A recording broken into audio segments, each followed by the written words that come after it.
It is something that has permeated throughout the NBA for quite some time. Don't talk to me about nepotism being something new. It's been here. Kobe, you've been pretty critical of the AAU system and the way American players are brought up. Not pretty critical.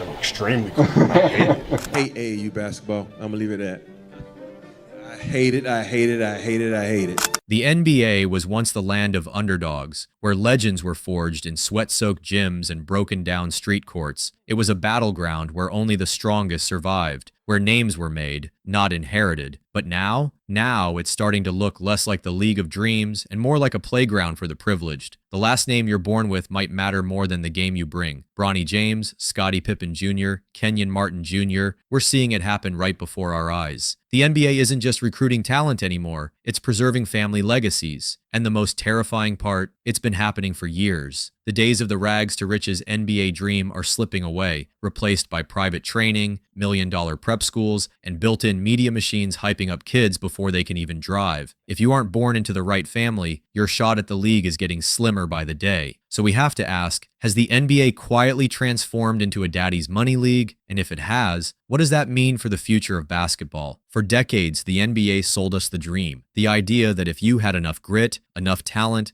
and enough hunger, nothing could stop you from making it to the league. But let's be real, that dream is starting to feel like a lie. Nepotism in basketball isn't new, but it's never been this obvious, this blatant, or this dominant. Shaquille O'Neal's son, Scottie Pippen's son, Kenyon Martin's son, and then of course there's Bronny James, the first player in history to share an NBA locker room with his father. It's a cool story, sure, but let's not pretend this wasn't inevitable. Bronny wasn't just another high school player grinding for exposure, he was the high school player. He was a national headline at 10 years old, receiving Duke scholarships before he even hit puberty. Not because of what he had done, but because of who he was. And here's the part no one wants to admit. This isn't just a few cases of good genes and hard work. This is a system that is rewarding privilege over raw talent. It's making it easier, way easier, for the sons of NBA stars to carve out a path to the league, while the next generation of true underdogs fights for scraps. The question isn't whether these kids can hoop. The question is, would they have gotten the same opportunities if their last name wasn't already famous? Because every time a legacy kid takes a roster spot, you have to wonder, how many hungry, overlooked, and better players never even got the chance? If nepotism is the disease, then the AAU system is the breeding ground. The NBA used to be built on struggle,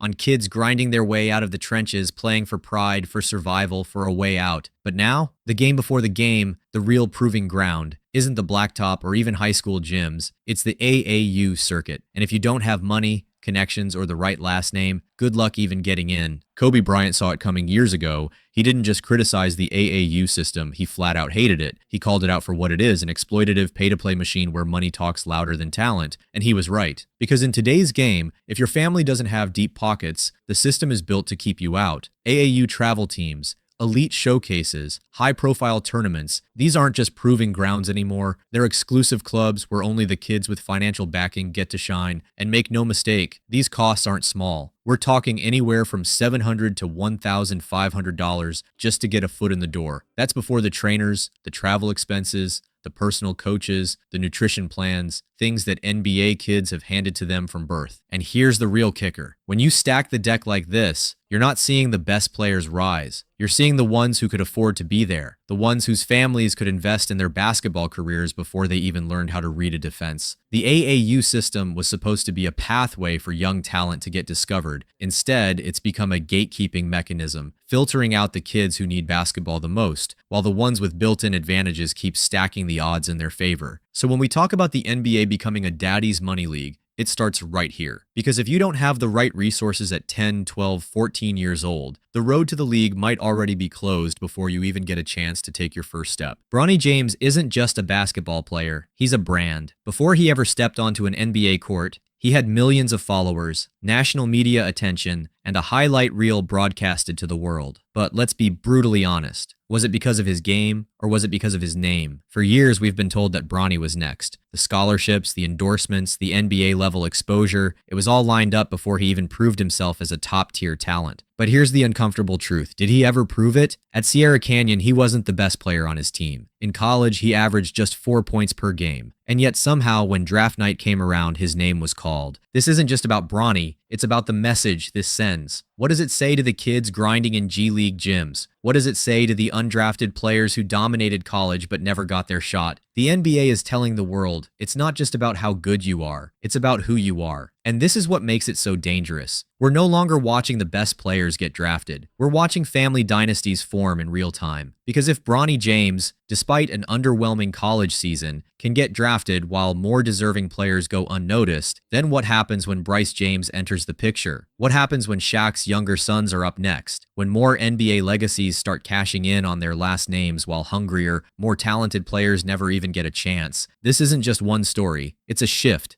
toward an NBA where the best don't always rise, where the rich get richer, the connected stay connected, and the dream of making it from nothing becomes just that, a dream. The NBA was built on trench babies, the kids who had nothing but a ball, a hoop, and a dream. The ones who came from broken down courts, from struggling families, from neighborhoods where basketball wasn't just a game, it was a lifeline. Allen Iverson, Jimmy Butler, Giannis Antetokounmpo, these weren't kids born into privilege. They had to fight for everything. But now, that fight is getting harder, and for some, it's damn near impossible. Because while NBA sons are born into wealth, trained by elite coaches, and flown to tournaments on private jets, the next Allen Iverson might not even get a shot. The system isn't built for them anymore. No scouts are pulling up to the hood looking for the next real killer on the court. If you aren't in the right AAU program, the right prep school, or the right family, your talent might as well be invisible. Think about it. How many kids like Bronny James got national TV coverage at 10 years old? How many future Hall of Famers are out there right now, locked out of the system because they can't afford the price of entry? We've seen it happen before. Guys like John Morant had to take the long road, being overlooked until one scout gave him a shot. But how many John Morants never get found? How many never make it because their families couldn't pay for exposure? The NBA used to be a league where talent forced its way in, where no matter where you came from, if you had the skill, the grind, the hunger, you made it. But now we're watching that door close, slowly, quietly, but undeniably. And if the league keeps trending this way, we might have to face an ugly truth. The next great NBA superstar might not be the best player out there. He might just be the one who could afford to be seen. But can we still say that today? Is the NBA really about talent anymore? Or is it about access, privilege, and who you know? Think about it. How many players are getting drafted because they earned it? And how many are getting opportunities because their names already carry weight? Would Bronny James have been a projected draft pick if his last name wasn't James? Would Scottie Pippen Jr. have even gotten a look if he was just some random 6'1" point guard from a mid-tier college? The real test isn't just who makes it, it's who doesn't. How many players just as talented, maybe more talented, get left behind every single year? How many guys dominate at the college level, grind through the G League, play overseas, but never get that shot because they don't have the right connections? And it's not just about nepotism, it's about the entire system. The AAU machine, the high school prep programs,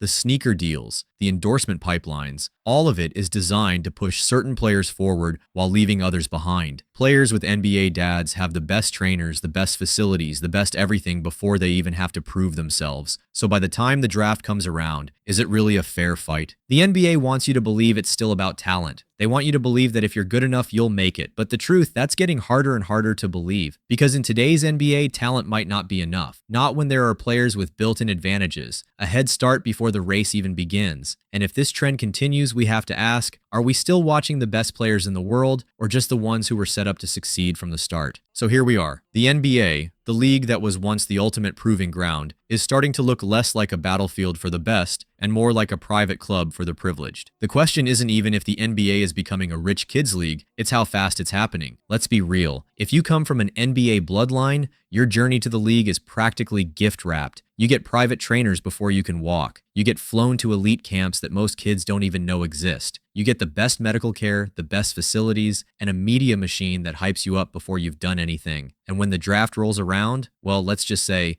some names carry more weight than others. Meanwhile, for the kids who actually need basketball, who need this game to change their lives, the road is getting steeper. The AAU system locks them out unless they can afford to play. Scouts aren't pulling up to rundown gyms anymore. They're too busy watching kids who already have NBA connections. And the league is doing nothing to stop it. Adam Silver says do better. But what does that even mean? because if nothing changes, the NBA is going to look very different in the next decade. The days of streetball legends turning into NBA superstars, those stories will become myths. The underdog tales, the players who come from nothing and make it big, they'll be fewer and farther between. And at some point, we'll have to ask ourselves, are we still watching the best basketball players in the world or just the richest ones? So now we turn it over to you. Is the NBA still about talent or has it become a rich kids league? Are we watching the best basketball players in the world or just the ones who could afford the journey? Is this just a temporary shift or is the NBA permanently closing its doors to the underdogs who built this league in the first place? Drop your thoughts in the comments. Do you think nepotism is ruining the NBA? Or is this just the natural evolution of the game? Should the league step in and fix the system? Or is this just how the world works? We want to hear what you think. And if you enjoyed this breakdown, don't forget to like, subscribe, and hit that notification bell so you don't miss more deep dives like this. This conversation isn't over. It's just getting started.